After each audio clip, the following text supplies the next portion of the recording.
আসসালামু আলাইকুম প্রিয় দর্শক, সবাই কেমন আছেন? এই মুহূর্তে আমরা দেখতে পাচ্ছি মিজান ভাই হঠাৎ করে আজকে চাঁদপুরে এসেছে।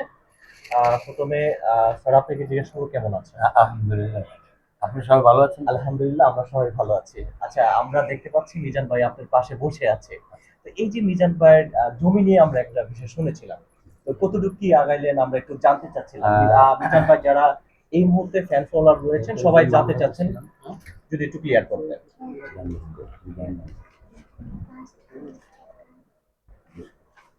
আপনারা জানেন, এখানে থাক, এখানে থাক, কথা আসবে। আহ, ধন্যবাদ আপনাদের সবাইকে। আসলে আপনারাই অসহায় মানুষের মাঝে পরিচয় দান করেন।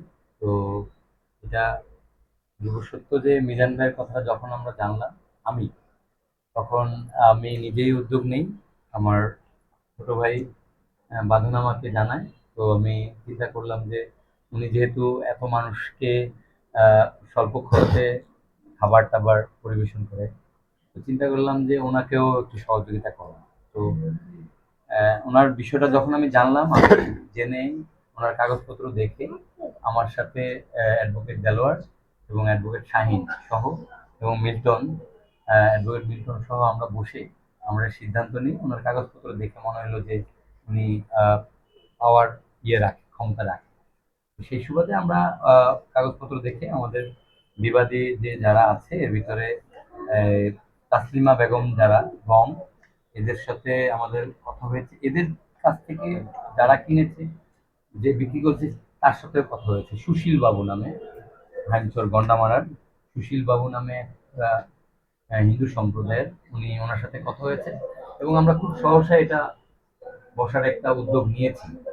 আমাদের যেহেতু আজকে প্রথম ডেট এই মামলার, ওনারা আজকে হয়তো বা অ্যাপিয়ার হবে, জবাব দাখিল করে অ্যাপিয়ার হবে। আর পাশাপাশি আপনারা জানেন যে আমাদের চাঁদপুর জেলা বিএনপির সভাপতি শেখ ফরিদ আহমেদ মানিক ভাই, উনি এই বিষয়টা দেখে মিজান ভাইয়ের ব্যাপারে সহযোগিতার হাত বাড়িয়েছে এবং উনি ওই এলাকায় যারা আছে আহ, আহ, গণ্যমান্য, তাদেরকেও বিষয়টা জানিয়েছেন। এবং যেহেতু আমি মামলার পক্ষের লয়ার, তো আমাকেও বলেছে তুমি যোগাযোগ করে যদি আহ, সমাধান করতে পারি আমরা সমাধান করে দেবো স্থায়ীভাবে এবং স্থানীয় লোকজন নিয়ে। এটা একটা কথাবার্তা চলতেছে। পাশাপাশি আমরা যেহেতু মামলা চলমান, মামলায় ওনারা জবাব দিলে জবাব সেটা প্রক্রিয়াধীন থাকবে। কারণ যখন মামলা হয়, মামলা প্রক্রিয়াধীন অবস্থায় থাকে। এর ভিতরে যদি আপোষ হয়ে যায়, আমরা পরবর্তীতে আপোষনামা দিয়ে প্রত্যাহার করতে পারবো। তো সেই সুবাদে আজকে প্রথম ডেট, আমরা মিজান ভাই আসছে। মিজান ভাইয়ের শত ব্যস্ততা, আজকে হাজার হাজার মানুষ সেখানে মিরপুর আজকে মিজান ভাইকে মিস করবে। আর আগারগাঁয়ে, সরি, মিরপুর আগারগাঁয়ে। তো আমি আপনারা দোয়া করবেন যাতে এই মিজান ভাইয়ের পরিবার ওনার যেই বিষয়টা আছে উনি যেন আমার একটা প্রশ্ন ছিল, এই যে মিজান ভাইয়ের জায়গা জমি নিয়ে যে বিষয়টা, আর কতদিন সময় লাগতে পারে আপনার জানা মতো, যদি একটু ক্লিয়ার করতেন। বিষয়টা হলো আহ, দেওয়ানি মামলা। আমার বাবা বলতেন দেওয়ানি মামলা হলো বিড়ালের গণনা 1 ঘন্টা। আসলে আমরা চেষ্টা করব, আমরা আমাদের কাগজপত্র দাখিল করেছি। আহ, আহ, এই মামলাটা যেহেতু সত্য আহ, অধিকারের মামলা, তো এটা একটু সময়ের ব্যাপার সময়ের ব্যাপার। ব্যাপার আর যদি আমরা স্থানীয় মানুষ বসে ওই পক্ষের সাথে বসে যদি সমাধান করতে পারি, তাহলে দ্রুত হয়ে যাবে। একটা আর বিষয় কোর্ট হচ্ছে, প্রসিডিউরে একটু সময় হয়। মিজান ভাই গরিবের পাশে আছে, আর মিজান ভাই চাঁদপুরের ছেলে।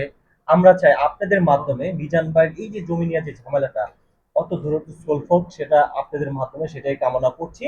যারা চাঁদপুরের সন্তান রয়েছেন, মিজান ভাইকে যদি সাপোর্ট করেন, ইনশাল্লাহ মিজান ভাই অনেক দূর এগিয়ে যাবে, আপনাদের পাশে থাকবে ইনশাল্লাহ, সেটাই কামনা করছি। আমরাও ইনশাল্লাহ চেষ্টা করতেছি মিজান ভাইকে দ্রুত সমাধান দেওয়ার জন্য। যেই কারণে আমরা গন্ডামারা এলাকাও গিয়েছি। আজকেও আমরা কিন্তু ওই এলাকায় যাওয়ার আছি। আমরা আজকে না হলে কালকে যাব, গিয়ে ওইখানে বসে স্থানীয় যারা আছে সবাইকে নিয়ে ওনার ব্যাপারে প্রস্তাব দিব। যদি ওনারা একমত হয় তাহলে আমরা ওইখানে বসে শেষ করব, আর না হয় আমরা কোর্টে ফেস করব। মামলার জায়গা চলমান থাকবে। এই বিষয়ে মিজান ভাইয়ের কোনো বক্তব্য আছে? আমরা একটু মিজান ভাইয়ের কাছ থেকে একটু জানতে চাই।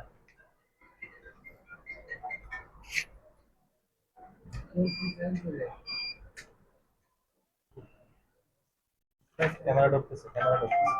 যেটা দিয়ে দিতে হাজিরাটা দিয়ে দিতে হবে।